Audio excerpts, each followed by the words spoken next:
Selamat malam Sobat Investor, berjumpa lagi dengan saya Heri Kurniawan, Wakil Pemimpin Redaksi IDX Channel TV. Ya Sobat Investor, bagaimana kabar Anda hari ini? Bagaimana pula kabar portofolio Anda sejauh ini? Seiring mulai konsistensinya indeks harga saham gabungan atau IHSG dengan terus beredar di zona hijau sepanjang pekan ini dan bertahan di atas level psikologis 6 ribuan. Meski demikian, pelaku pasar juga masih menyisakan sejumlah catatan menarik, misalnya terkait aliran dana asing yang masih terus terjadi, serta pergerakan indeks yang masih serba terbatas hingga membuat berbagai pihak belum sepenuhnya yakin terhadap potensi performa industri pasar modal domestik ke depannya. Lalu dengan kondisi yang demikian, kiranya isu dan sentimen apa saja yang menurut Anda menarik dan penting untuk dicermati sebagai bahan pertimbangan dalam menata strategi investasi selanjutnya?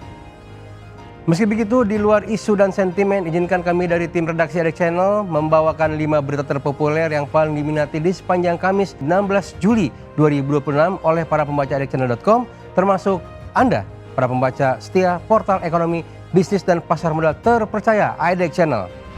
Berita pertama, BEI rilis daftar 51 saham HSC. Simak dampaknya bagi investor.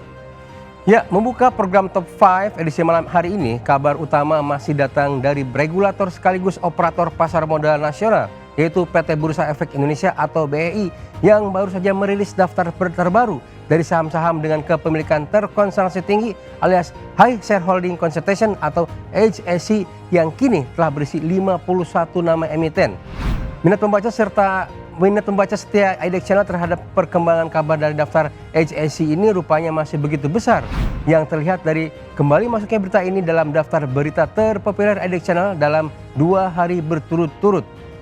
Hal ini tentu menunjukkan bahwa trafik keterbacaan atas berita ini masih demikian tinggi hingga menginjak hari kedua pasca diterbitkan. Sebagaimana kita ketahui dalam pemberitaan sebelumnya, pihak BEI baru saja resmi merilis 51 saham yang masuk dalam kategori HSC setelah sebelumnya telah menambah 37 emiten baru ke dalam daftar HSC melalui serangkaian evaluasi terkini yang juga baru saja rampung digelar. Menurut Direktur Utama BEI Jeffrey Hendrik, penambahan daftar kali ini dilakukan usai pihak bursa menerapkan kriteria baru berupa price impact ratio atau saham-saham dengan kapitalisasi pasar di atas 10 triliun rupiah. Jeffrey menjelaskan takaran price impact ratio sengaja diterapkan guna mengukur perubahan harga saham terhadap velocity atau rata-rata volume transaksi dibandingkan dengan jumlah saham yang beredar di pasar alias free float.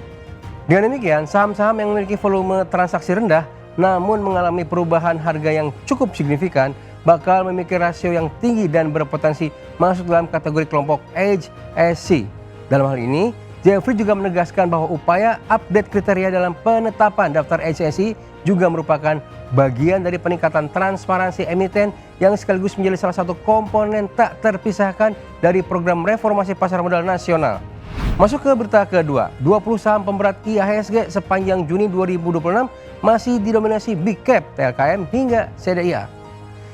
Selanjutnya kita masuk ke berita kedua, di mana dari kabar regulator kini kita beranjak pada rangkuman data perdagangan yang dihimpun oleh tim riset idxchannel.com terkait deretan emiten dengan kinerja harga sahamnya yang terpantau melemah demikian dalam di sepanjang Juni 2026 lalu.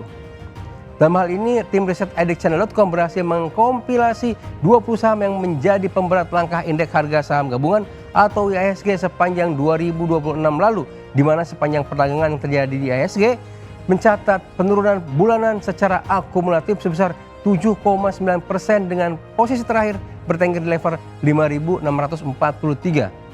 Namun bila perbandingan dilakukan dengan posisi IHSG sejak awal tahun, maka posisi akhir indeks tersebut menyiratkan adanya porsi penurunan secara total mencapai 18,54%. Tak hanya posisi IHSG, secara kapitalisasi pasar juga terjadi penurunan dengan valuasi pasar saham Indonesia tercatat melemah sebesar 7,75% dari semula di level 10.729 triliun rupiah pada Mei 2026 menjadi hanya 9.897 triliun rupiah pada Juni 2026 lalu. Dengan demikian, jika dihitung sejak awal 2026 telah terjadi penyesuaian valuasi IHSG sebesar 18,73%.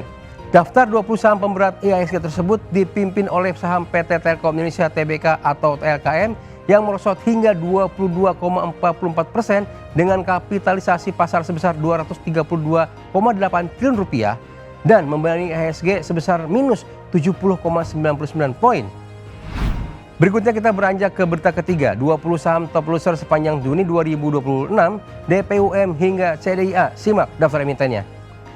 Beranjak masuk ke bahasan berita ketiga, pembahasan yang kami suguhkan masih berkutat rangkuman data perdagangan yang dihimpun oleh tim riset edxchannel.com, di mana bila pada berita sebelumnya kami lebih membahas terkait saham-saham pemberat lalu uju IHSG, maka kali ini tema bahasan lebih berkaitan dengan porsi pelemahan per emiten, sehingga memasukkan mereka dalam daftar 20 saham top loser sepanjang Juni 2026.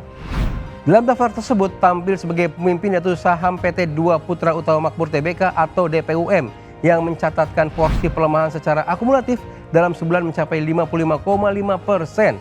Posisi DPUM ditempel ketat oleh PT Saham Krida Jaringan Nusantara Tbk atau KJEN yang dalam periode sama mengalami pelemahan akumulatif hingga 52,83%.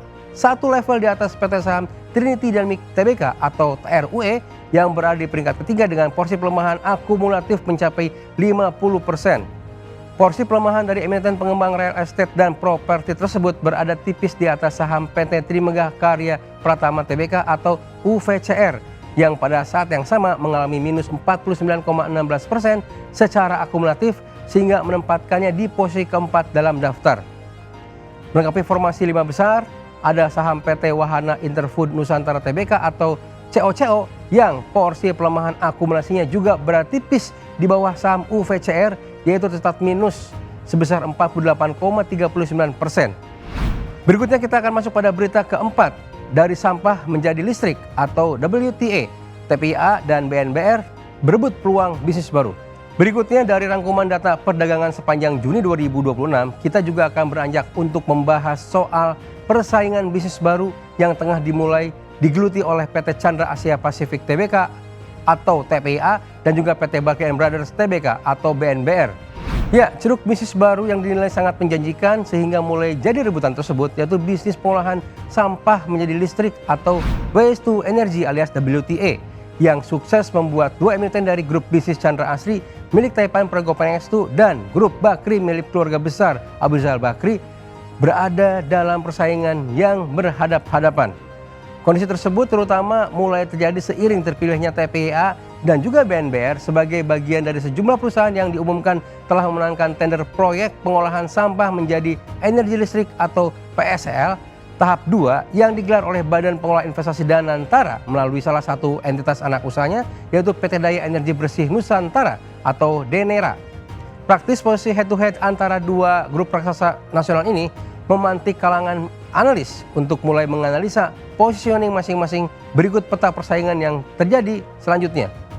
Yang menarik dalam pandangan sejumlah analis, peta persaingan baru ini tidak hanya akan membawa dua grup besar tersebut dalam persaingan untuk saling berebut pangsa pasar, sehingga membuat peluang penguasaan pasar masing-masing entitas jadi mengecil, namun juga sekaligus bakal membuka peluang sumber pertumbuhan baru bagi kedua entitas grup tersebut, sehingga bisa diharapkan untuk dapat memperkuat exposure masing-masing di sektor energi bersih.